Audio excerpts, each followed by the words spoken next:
It's more confusing than Inception, harder than an erection. It's cooler than Andre 3000. Oh, let's get ready for Sweet Connection.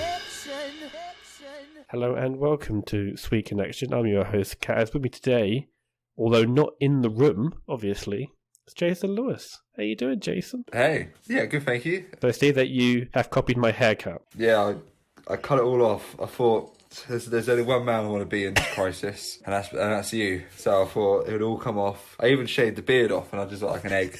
And for 2 days, Arthur didn't like me. So now the beard is back. We should be all right. But so did your son recognise you when you shaved everything? No, he looked at me. It was that constant look of like, you sound like him. You look a bit like him, but you're definitely not him. And it was a good 2 days before he sort of like took to me again.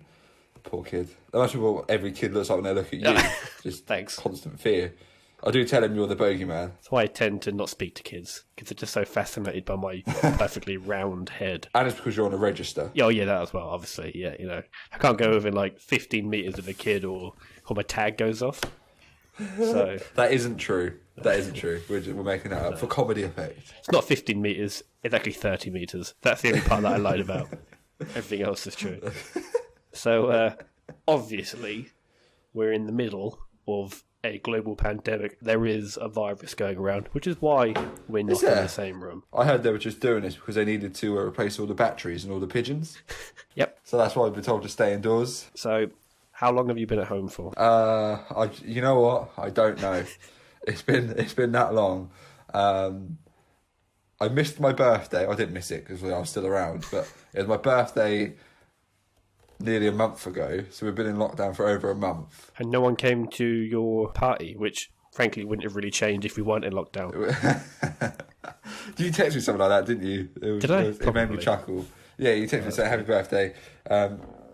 No change for you. You should have a party when no one will turn up or something. I was like, Got him. Got him. I cried after that message because you hurt my feelings.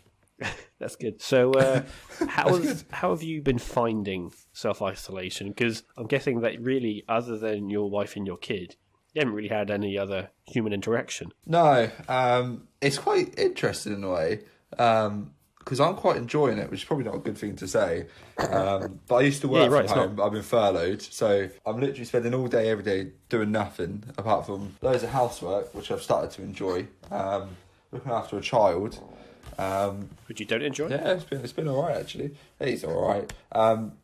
Although earlier he upset me because I must have been putting on weight because he got out my bare bedding when we were lying on the floor. I went, baby! So... Right. He thinks I'm pregnant, which is interesting. But that's all right. How are you finding it? Yeah, it's weird not being able to go out to the pub. I think that's the thing that I'm missing the most, going out to the pub. As soon as this is over, I'm going to go on an absolute bender. I'm going to wait a couple of weeks. Because it's going to be mental anyway. Exactly. But the good thing is for us, we've got 4 family members that would probably take Arthur for a weekend each. So we've got like a month of weekends, I reckon, banked. You're going to just where we could just go out and do anything. Crazy. Yeah. I bought a bike as well. I bought a bike and all like the cycling gear, so I'm going to become one of those Lycra wearing sort of cyclists. Yeah, the people that you hate. And what I'm going to purposely do is take up the road when I see you, just fling shit at you. I think you'll be a fantastic cyclist because you are a twat already, even before you've got the bike. So you're going to be a perfect cyclist. So did you buy that during the lockdown? I bought it from Halfords probably about 2 weeks ago, and it arrived last week, and it's still in its box. It needs to be built. My father-in-law's going to build it, so he's going to come and safely take it away, build it, and then bring it back when my wife's bike arrives, which should be tomorrow. Oh, that's cool. See, there's been a delay in that. Because obviously we have been in lockdown, I've been basically drinking more, as is everyone in the country. Of course. And I got drunk. Even I have. And I went on the internet and I ordered bow and arrow. So I've been doing archery in the garden. I've been shooting at beer cans and bottles in the garden, and I fucking love it. There was a revelation, a couple of months ago when you said that you could only throw like the distance of a small human. And How far can you fire a bow? Well, obviously I haven't fired it high because I'm firing it in my garden, but they could go very... I mean, it's a very small bow that I've got. I think that I might buy a larger one, but I wouldn't even want to know how far they can fire. I think sort of one day I'll go down the park and I'm just going to just absolutely let it rip, and I'm going to see how... And then you just hear, "Ow!" Yeah, they would definitely fuck you up, those arrows. Is that the most random thing you bought during lockdown? I mean, it surely has to be, right? Because there's nothing going to be more random than me just suddenly getting into archery. But I've been actually quite enjoying it. That's a random sport, isn't it? I picked up cycling, you picked up archery. If we combine the two, you can be cycling around and I'll be trying to aim at you with a bow. I'll have a board on my head. Yeah. That could only end well, I'd say. I'll definitely be aiming for the board and not you. Actually, if I fired it and it went into your spokes and then you went over the handlebars, that's the target. We should create a sport, really, shouldn't it? It's like modern day jousting. How about if we are both on bikes and we both have a bow and we got to try and how about fire at each other? I like it. How about, even better, we get a tandem bike and we just take out civilians? You've said about getting a tandem bike before and I didn't like it the first time. I do like it now. It involves a bow and arrow. That's good. It's gone better, but I'm still not entirely on with the idea. Isn't it weird how during the lockdown suddenly the weather in England became brilliant, didn't it? Literally the first week. Prime barbecue weather. My garden faces the right way. Yeah, southern facing. Bought a barbecue. Yeah, south facing, like yours. So we had a great bit of barbecue in the garden. It's been lovely. And then it rained. It's been raining the last couple of days, isn't it? Which has been alright, because again, we've been indoors, so it doesn't really matter that much. I know, it just seems so cool, isn't it? Perfect barbecue weather. Perfect time to get everyone round, light up the barbecue, put some white spirits on the barbecue so it goes up like Hiroshima. Oh, God. You haven't, have you? I did put some white spirit on the barbecue that me and Laura had the other day. You're an idiot. It's fine. It just burned away. I'm not basting the burgers in it, am I? It's just to get... There's other ways to start a fire. Yeah, well, that's the easiest, isn't it? Chemicals. A chemical fire. But actually, we had planned to get a new barbecue this year because that barbecue is on its last legs. And to almost prove my point, literally, as I was just finishing up with the barbecue, I went to take the lid off and the handle just broke off and the incredibly hot lid just fell and nearly burnt me. And I was like, yeah, I think it's time to get a new barbecue. That's it. It's out. It's out of here. So we want a little cheeky one because there's only us three. So it's all right. That's all you need. A barbecue's great though, isn't it? It's very masculine, isn't it? You're just sitting there in the sunshine with a beer. I don't cook on it though. What did that say? I cook on it. Yeah, but every barbecue I've had around yours, Laura cooks on it. So recently, I've been cooking on it. I gotta say, it's been exquisite. But also, I'd like to know your opinion on this whole clapping for the NHS thing that happens every Thursday. Because frankly, I think it's stupid. What? Yeah, I'm glad you said it.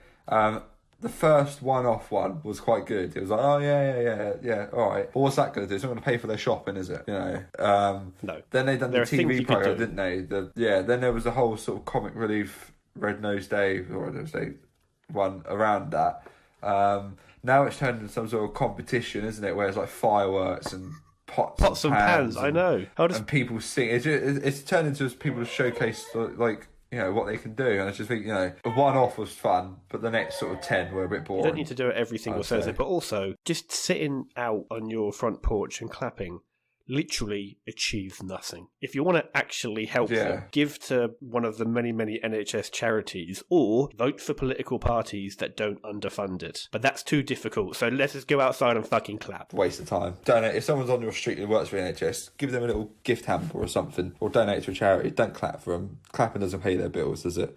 So did you do any panic buying? No. However, my chest freezer is full of frozen foods and meals and stuff beforehand. Okay, so actually, it's quite handy. Yeah, Cassandra's done a bit of panic buying, and she filled up the chest freezer even more. But no, we're doing all right. I think we're just buying silly stuff. There's people on Facebook selling kilos of sweets and stuff, and bites and shit. It's stupid buying I've been doing, because we're stuck in that position, aren't we, where it's I've never had as much money at certain stages of the month because we can't go out and spend it. And is you're in that mix of, should I keep saving or should I spend some more? I know, and I've been spending. Yeah. I mean, you bought a bow and arrow. Yeah. So. Bought a new iPad. Which actually came today, and it came when I was out for a run. And you think with it being like quite expensive that they just wouldn't leave it in my front garden. Yeah, they just left it in my front garden. I was like, but they probably didn't know. They don't know what it is, do they? I would have rather they had not. There should be something in place that you know whether it's like some socks or something, or whether it's hundreds of pounds worth of technology. But fortunately, I got it and it was fine. Yeah. But, and then I shot the old iPad with my bow. Actually, very satisfying. It fucked it right up. Did you actually? Yeah, I did. Brilliant. You should have video recorded it. I've been shooting lots of stuff. Beer cans, cats, Shut children. up.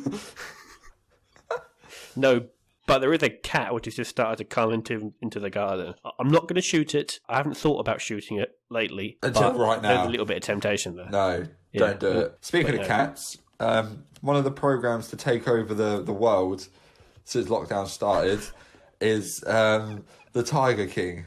Have you watched it? I watched it. Yeah, it's brilliant, isn't it? Carol Baskin, bitch. I think we're probably going to finish the show there. But then on the next show, we'll talk exclusively about Tiger King. Because I reckon we can string that out. So the Tiger King special. We'll do a Tiger King episode next time. Brilliant. Okay. All right. Well, I reckon we're probably going to leave it there, Jason, because I don't really want to have long shows or long normal shows because, frankly, nothing has really happened apart from the coronavirus for the past month. So I'm not even sure that we could fill a half an hour show. Well, so hopefully this is enough to satisfy the thousands that miss us, because I reckon there's definitely some people that have like scratched Sweet Connection into their skin because they miss us so much. And to them, yeah, please don't do that. Or if you do that, please send us a photo. So we're going to say thank you all for listening. Stay safe. Stay indoors. Wash your hands. Especially after you have a poo. See you later, guys. Bye. Bye.